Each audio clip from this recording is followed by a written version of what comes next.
Looks like the Thiught police are out in full force. Better watch yourself.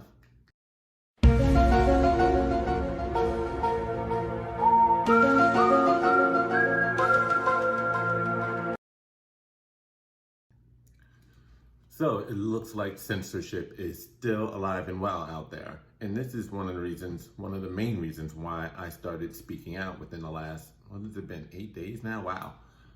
So I do want to give a shout out to all of the individuals that did inspire me, such as Ralph Smart and his deep divers, Brandon Tatum, Jericho Green, Kim Iverson, Tim Pool, and Rhonda Mary. But what really got me motivated was watching the forces at work actively try to suppress information, control what you knew and what you didn't know, tell you what is acceptable facts and opinions and thoughts while censoring everything else. Ignorance is a choice. Even in this day and age, it's still a choice. But you have forces at work that are doing their damnedest to make sure that it is not a choice, that they suppress any and all alternative information that is out there, censor other facts. And the situation that really sparked it for me, on top of everything else going on, was anywhere from 6 to 8 weeks ago. So today's September the 1st. So around that time frame of, early July, maybe even late June, it was when a bunch of medical physicians of different specialties across this country went to the United States Supreme Court to speak about some misinformation that's being put out there, provide the facts based upon what they're seeing on the ground, and they identified themselves as America's frontline doctors because they were in fact working the front lines during this pandemic. And they also decided to hold a press conference on the steps of the United States Supreme Court. And while it was not covered by any major national news organization other than Breitbart, I believe, it went viral. And within a matter of like maybe 6 or 8 hours, maybe 12, all I know is I saw the video when it first came out, and thank goodness, and I recorded it for my own purposes because the very next morning, you cannot find it anywhere. Facebook, Twitter, YouTube, all collaborated together to say that these medical trained professionals who are still practicing their craft and sharing information, medical facts and data based upon the success that they were seeing from their patients was not putting out the correct information.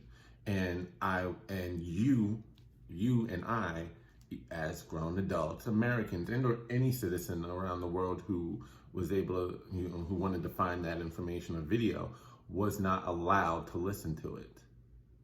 And because it contradicted the narrative that is being pushed. They were sharing information that could very well stop this virus in its track as a preventative measure. Nothing that they said has ever been contradicted when you apply it in full force.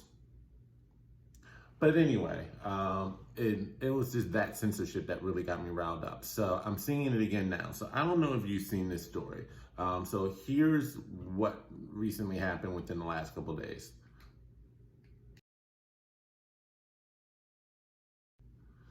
So if you don't know who Cassandra Fairbanks is, she is a reporter, yes, far right, one could describe, and I believe she works for the Gateway Pundit as a Washington Borough chief reporter, and she tweeted that opinion of Kyle Rittenhouse and the whole Kenosha shooting situation, at least during the riots, not Jacob Blake.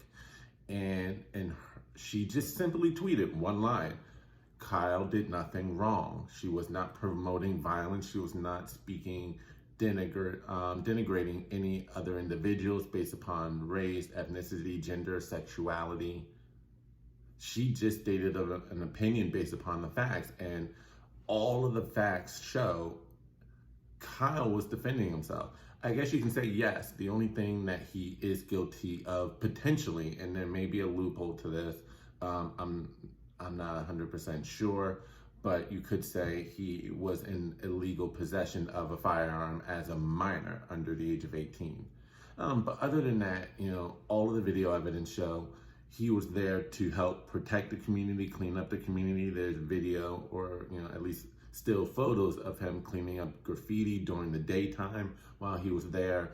And then at night, literally minutes before the first attack, he's being interviewed on camera, and the video's out there by Richie McGinnis of, I believe, the Daily Caller, describing his intentions was simply to protect the business out there, as well as provide medical aid to anyone, including protesters and the rioters who needed it. And sure enough, Kyle stopped the interview short, and you can see as he cut the interview short as he's walking towards someone who looked to be hurt from, I believe, tear gas or whatever that the police had thrown earlier. So he's there to help people, and then descending on him is a crowd, and everything was in self-defense.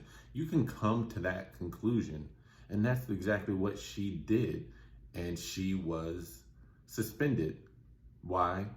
Because it goes against the narrative. It goes against the right way of thinking. It's kind of like 1984 style. She's, a thought criminal. And this is their way of punishing anyone who goes against the narrative, and their way of trying to suppress anyone from doing, otherwise, or doing likewise, I should say. So that's all I had to really say, was that, there are these forces at work, whether it be in our schools and universities, mainstream media, and now our social media is actively trying to program us, to tell us what is right, what is wrong, what is acceptable thoughts and positions to have, and what positions they deem to be dangerous, even if you're not actually committing any acts of violence and or verbal abuse or assault or bullying towards anyone else. So I just wanted to say that it's getting real serious out there. Gotta be able and be in a position to really speak your mind, speak your truth. Don't be afraid of what anyone else says or thinks. So yeah, it's just getting really crazy that they're suspending people for that. You won't ever see them suspend someone for having the opposite opinion and calling Kyle Rittenhouse a murderer or white supremacist, one of the Proud Boys, whatever so many people on the left have supported the rioting and the chaos, Chaz or Chot, whatever they want to call themselves now, defunding the police, so much chaos being perpetrated, so many people who are agreeing with the looting that is going on. I've seen friends on social media and Facebook say that the looting is justified because there's no way we as Black people can take back an equal amount of what this country, not the business, but the country has taken from us. So in clear support of the looting and the rioting, destruction of property, destruction of businesses, when that guy with the machete down in Dallas tried to save off some attackers from destroying a pub that he really liked.